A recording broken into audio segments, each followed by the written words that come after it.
Hey everyone, Georgie here with Ukraine Matters. Oh no, call the alarm! Escalation is happening once again. Russia is now escalating, Ukraine escalating, everyone is escalating.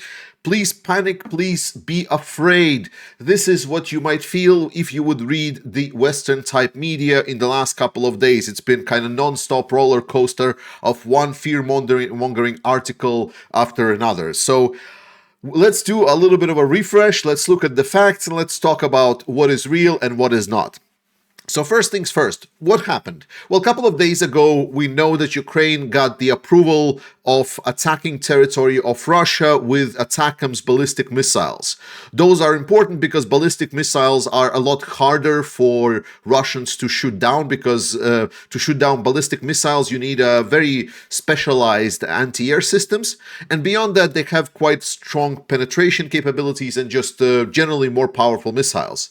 So it didn't have to wait that long for Ukraine to actually use them, and they've struck a military base in Karachev, Bryansk region. And they struck it once, and then the next night they struck it again because the first kind of explosions were a little bit too weak, so to say. But it was great. It's an ammunition storage, and here you might reference me in my last video stating, well, Georgie, you said that Biden only allowed Ukraine to strike Russia in Kursk region, but we clearly see that it was in Bryansk region.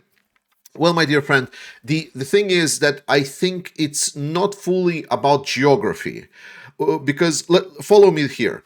So we remember when Ukraine first got the approval to strike targets inside of Russia, and it happened after Russia tried to invade Kharkiv region.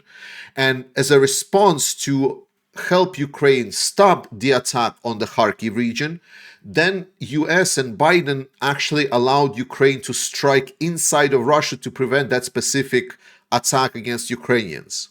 So now we know that Russia is counterattacking in the Kursk region. So I believe, well, maybe it wasn't worded that great. I think what it was meant was, and I'm speculating a little bit here, but I think what was meant is that this counterattack that Russians are doing in the Kursk region, this is what Joe Biden's administration are really hoping to be thwarted. So this strike against the military storage facility in the Bryansk region is actually very, very close to Kursk region. So it is actually directly supplying the Russian attack groups in Kursk region. So I think it still stands, the restriction on Kursk region, despite the fact that technically this storage facility is located in Bryansk.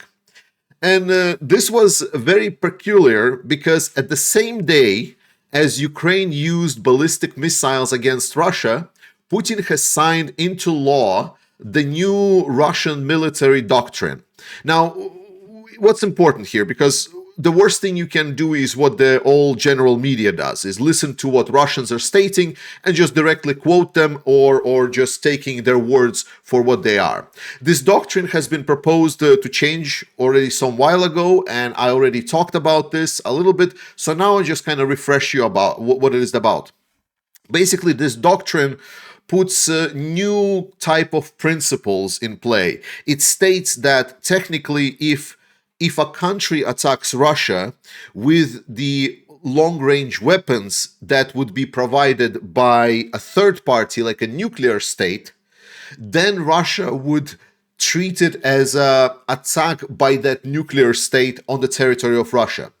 So the direct implications here is, like, if you give Ukraine the ability to attack Russia with these long-range weapons like ATACMS Storm Shadows, then it will be perceived as an attack against Russia, and then we can kind of allow ourselves to strike both Russia and also the party that supplied weapons to Ukraine, essentially stating that we're in a state of war. So by this doctrine, by the law that Russia signed, technically they are now at war, with official war with the Western Alliance. But obviously this is not what's happening. This was done with just one very specific purpose, is fear-mongering, right? We've talked about this a lot. Russia is a pretend state, and in that pretend state, they are trying to pretend that they are bigger than they are, that they're scarier than they are. So they're like the same way as, birds are trying to fluff off their feathers to look bigger and more menacing when they're trying to compete.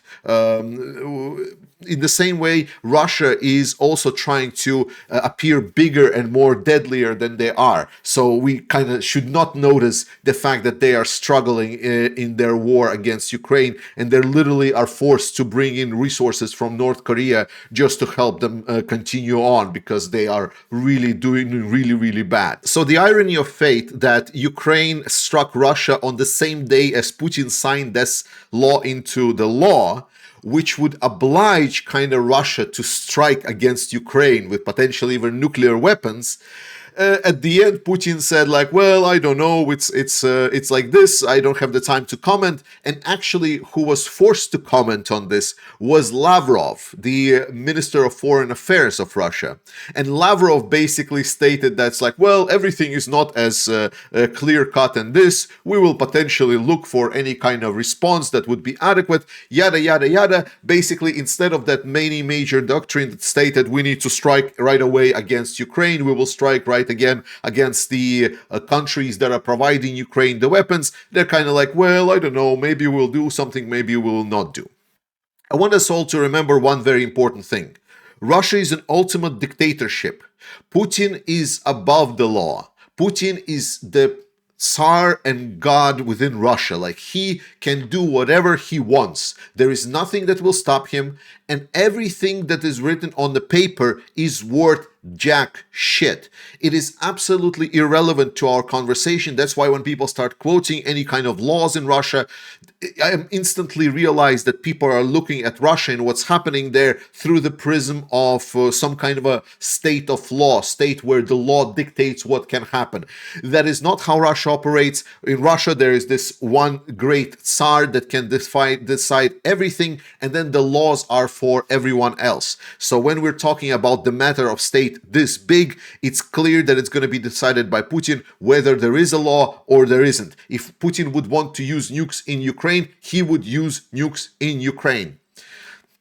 And Ukraine actually continued their attacks because we've heard the confirmations that they've used the Storm Shadow missiles. And for Storm Shadow missiles, what you need to know is they have a very nice warhead. Those are cruise missiles provided by the UK and France. And these missiles are really good at striking targets that are protected, like bunkers or underground facilities. So what happened is, the next day after the use of the ATACMS, Ukrainians executed very impressive operation, and they've struck the facility in Kursk region by, I believe the total number is 12 Storm Shadow missiles. And these missiles hit a very peculiar base. It's like a historic recreation base where people would get some of the health up. So it's a pretty good place to put troops in. So it was clearly that it was location where some of the Russian troops were located. If you would look at video, you will find that it's kind of peculiar because this is the main building of that location, and it's a huge area, so there is probably a lot of troops in this area. But we saw the strikes actually hit this location right over here, which is further away from the main historical part of this recreation complex. So here the expectations were that this is where some high-ranking personnel was for this area, and that personnel was actually inside of that building and on the underground levels. So a lot of these, like a whole 12 of these Storm Shadow missiles, and it's a weapon that is being used very sparingly. We've seen maybe like 4 or 5 of them being used to strike some of the Russian warships. So using 12 of them, it is actually incredible overuse of weapons. But I think what they really wanted to do is they wanted to get through the Russian air defense. However, as we saw from the videos of these strikes, and as well there has been some local filming the sounds of these missiles flying in, there was zero interception. There was only the sounds of the Storm Shadow missiles. There was even no anti-air systems. And Putin himself actually today has confirmed that this strike was against the headings of this northern group of forces. Like it's basically was the headquarters of the whole northern groups of Russian force operation.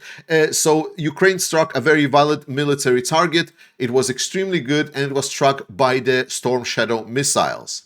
But obviously this all couldn't go kind of unnoticed, and Putin needed to do something to not appear weak again, because that's what dictators and power-hungry people are preoccupied with. So he said, okay, we need to respond. We need to respond something that will definitely be understood by Ukrainians that we are serious. So what they did is they supposedly, at least as reported by Ukrainians, Putin later denied this, but again, believing Putin is kind of like a bit silly, because he quotes that it was not actually the Rubizh intercontinental ballistic missile, and he instead states that no, it was like some kind of medium range missile. It wasn't intercontinental ballistic missile, just to not to trigger the Western allies, and instead he says that it's like a new one, that missile that you have no information about, and we're just testing it on you. So he's trying to kind of twist and turn, but the main point still stands. So what happened is that big missile flew into Ukraine, supposedly like super powerful, super secret, and so on, and it struck the city of Dnipro. And this missile is definitely something big, because there has been recordings of how this missile looks. So what was noted is that there was 6 strikes, and each of these six strikes was actually containing 6 submunition pieces. So in total, it was like kind of 6 areas struck in the city with 6 ammunition warheads. They were obviously non-nuclear. I want to be clear. It's like every missile that strikes Ukrainians is a tragedy, and it's a war crime, and it's something that Russia needs to be prosecuted for. I'm just trying to kind of convey you the facts here. So that missile would separate into 6 pieces. So it's definitely something that is supposedly should be delivering major nuclear payload with some of the false targets, if there is going to be an interception of this missile. An interception of this missile is actually kind of key point here, because what is important, as I always state, is not what Russia does, but like the subtext, the unread lines, in like reading the bit between the lines, which is what is important. Because why would they strike Dnipro? Because let's be very clear, already Russian like regular missiles that it has been firing for over 1,000 days to Ukraine, there has been like over half of those missiles are nuclear capable. So when Putin like nuclear rattles once again, it's only for it's an idiot trap. It's a trap for people that don't know any better, like Elon Musk or someone like that, because like it's some new escalation, whatever. But Russia already sent many missiles that could carry nuclear payload. That's not the point. The point here was to show this new kind of weapon, to kind of fear. Yeah, this is new. Be afraid. And why would Russia strike Dnipro instead of Kiev? Because it would be much more scarier, right? If those missiles would hit the capital, where kind of the main of Ukrainian population is, where the main of the Ukrainian command is, where like everything is. Well, the reason, in my perspective, they strike Dnipro, because again, there is no difference for Russia, because the missile can fly way all over Ukraine. It can hit Ukraine anywhere. But the point is, in my perspective, it struck Dnipro to make the point, but they didn't want to risk it to basically shit themselves. As Kyiv, we all know quite well, is protected by the Patriot defense systems. And Patriot defense systems are the ones that get shut down intercontinental ballistic missiles. So my perspective is that Russia has struck Dnipro instead of Kyiv to not show that they are actually not that maybe different to intercept compared to the other missiles Russia has fired. So what they didn't want is to end up essentially stating like, oh, we fired the new type of missile, but oh, it was intercepted. And then another news that we didn't talk about because I've been kind of busy this week, and unfortunately I missed this very sad day, but Ukraine has marked 1,000 days of war, and this war obviously changed everything.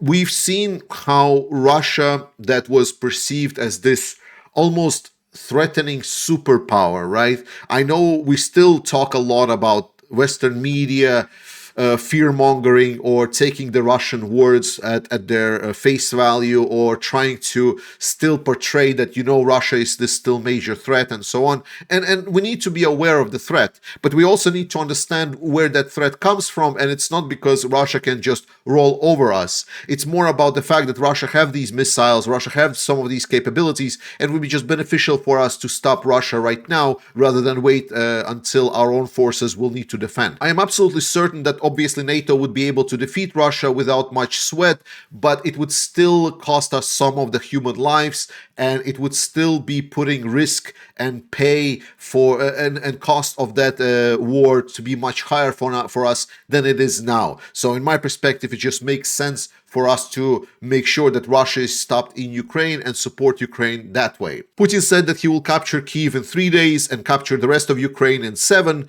and we need to remember how brave and incredible the Ukrainian defenders are, that now 1,000 days later, Putin is forced to seek help from their North Korean allies, that his stockpiles of Soviet-era ammunition that was accumulated for over 50 years by the world's second superpower, the Soviet Union, to fight the rest of the world, and now all being thrown to Ukraine, that Russian economy right now is basically just barely surviving. And General Zaluzhny said it best. He is now an ambassador to United Kingdom. He has been talking about that this is this third world war that has already factually begun, because it's no longer a regional conflict between Russia and Ukraine where Russia tries to attack the nation. No, they are going absolutely all in, no matter what the cost. They are even trying to fearmonger us by using some of the longer range weapons.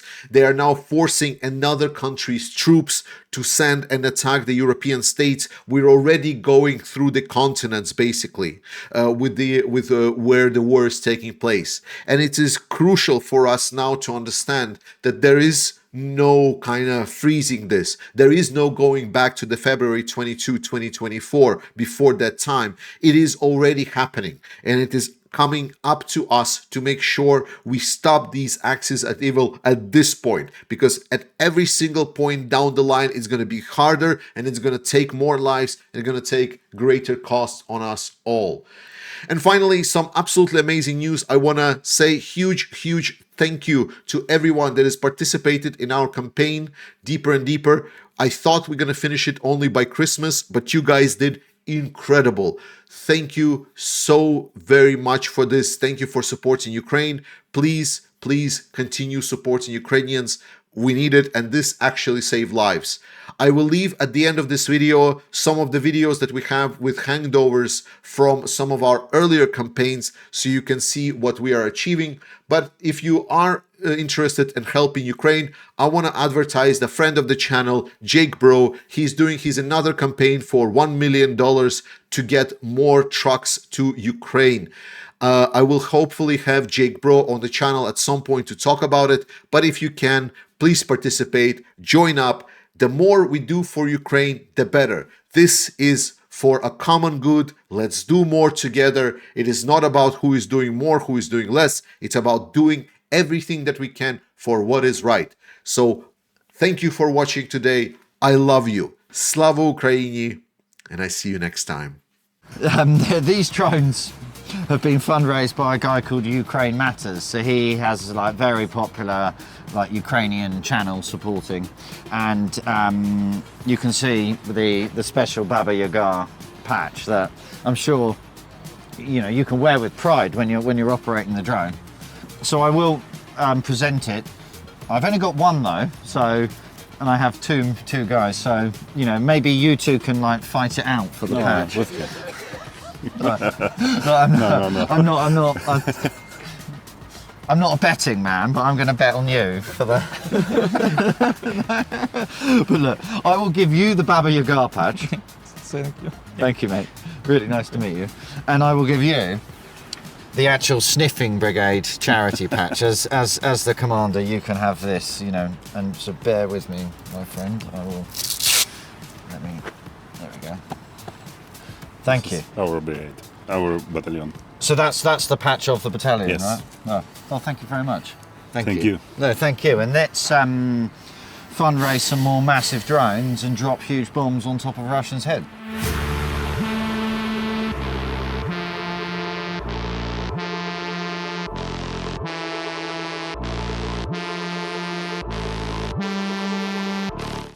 I would like to express my gratitude to Ukraine Matters for their assistance. Now, we will be able to perform our combat missions more effectively and bring our common victory closer. Glory to Ukraine!